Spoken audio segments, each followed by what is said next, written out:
இன்னைக்கு கன்னியாகுமரி ஸ்டைலில் key rice வந்து எப்படி பண்ணலாம் அப்படிங்கிறத இந்த வீடியோவில் பார்க்கலாம். கீ ரைஸ் பண்ணுறதுக்கு வந்து ஒரு கப் அளவு பாஸ்மதி ரைஸ் எடுத்து அதை ஒரு 2-3 தண்ணியில் நல்லா வாஷ் பண்ணிவிட்டு நல்ல தண்ணியில் ஒரு 20 மினிட்ஸ் வந்து நல்லா அதை ஊற வச்சிடலாம். அப்புறம் ஒரு ப்ரெஷர் குக்கரில் ஒரு 2 டீஸ்பூன் அளவு கீ விடலாம். இந்த கீ ரைஸை பொறுத்தவரை கீ வந்து நல்ல குவாலிட்டியாக இருக்கணும். நான் வந்து இதுக்கு வந்து ஆவின் நெய் யூஸ் பண்ணுறேன். ரொம்ப நெய் ஊற்றினா தகட்டிடும். ஸோ வந்து 2லேருந்து 3 டீஸ்பூன் வரைக்கும் நமக்கு கரெக்டாக இருக்கும். நெய் மெல்ட் ஆனதும் ஸ்டவ்வை சிம்மில் வச்சுட்டு அதில் வந்து ஒரு 10-15 முந்திரி அதை நெய்யில் வச்சு வறுத்து எடுத்துக்கலாம். ஸ்டவ்வை வந்து சிம்மில் வச்சு பாருங்கள்.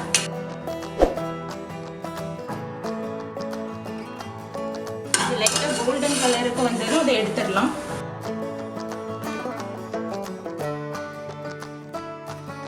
கூடவே இதில் வந்து ஒரு 10-15 கிஸ்மிஸ் பழம் அதையும் போட்டு லைட்டாக வறுத்துடலாம். தனியாக எடுத்து வேற ஒரு பிளேட்டுக்கு ட்ரான்ஸ்ஃபர் பண்ணிடலாம்.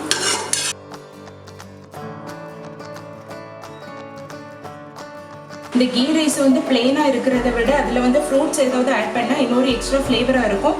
இப்போ இதில் வந்து ஒரு 1/2 கப் அளவு பைனாப்பிளை வந்து ஆட் பண்ணலாம்.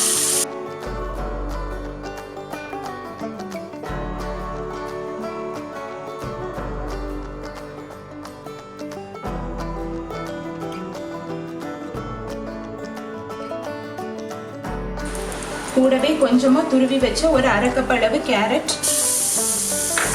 அதையும் லைட்டாக போட்டு வறுத்துடலாம்.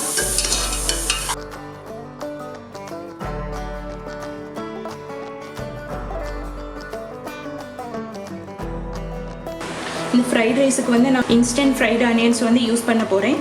நீங்கள் வந்து இன்ஸ்டன்ட் ஃப்ரைட் ஆனியன்ஸ் இருந்தால் அதை யூஸ் பண்ணிக்கோங்க. அதர்வைஸ் வந்து ஒரு பெரிய ஆனியனை நல்லா கட் பண்ணி முந்திரி கிஸ்மிஸ் வறுத்த அதே நெய்யிலேயே வந்து சிம்மில் வச்சு நல்லா வந்து இப்படி கோல்டன் கலரில் ஃப்ரை பண்ணி எடுத்துருங்க.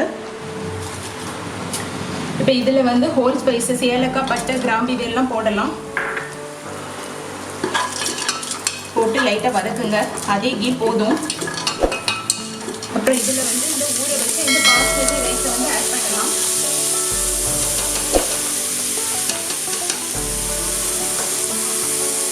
போட்டு நல்லா மிக்ஸ் பண்ணுங்க.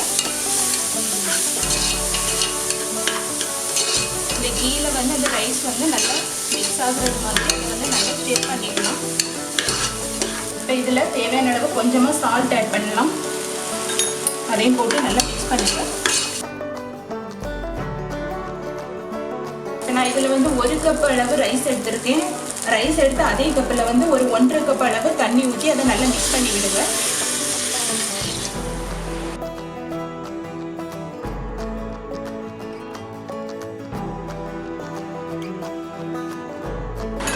உப்பு தேவைன்னா செக் பண்ணி ஆட் பண்ணிக்கோங்க. உப்பு எப்பவும் கொஞ்சம் முன்னுக்கு நிற்கணும். அப்போ தான் நமக்கு வந்து ரைஸ் வந்து குக் ஆகி வரும்போது கரெக்டாக இருக்கும்.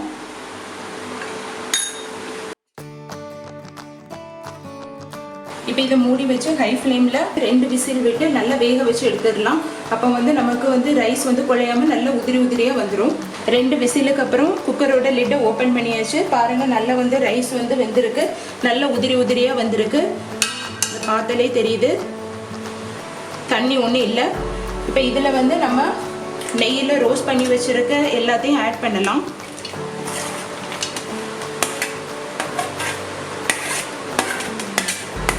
கூடவே இந்த ஃப்ரைட் ஆனியன்ஸையும் ஆட் பண்ணிடலாம்.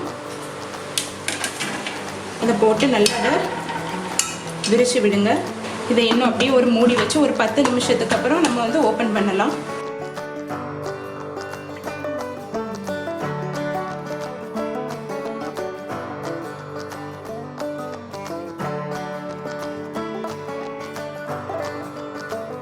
டேஸ்டியான நெய் சோறு ரெடி. நீங்களும் வீட்டில் ட்ரை பண்ணி பார்த்துட்டு எப்படி வந்திருக்குன்னு சொல்லுங்கள்.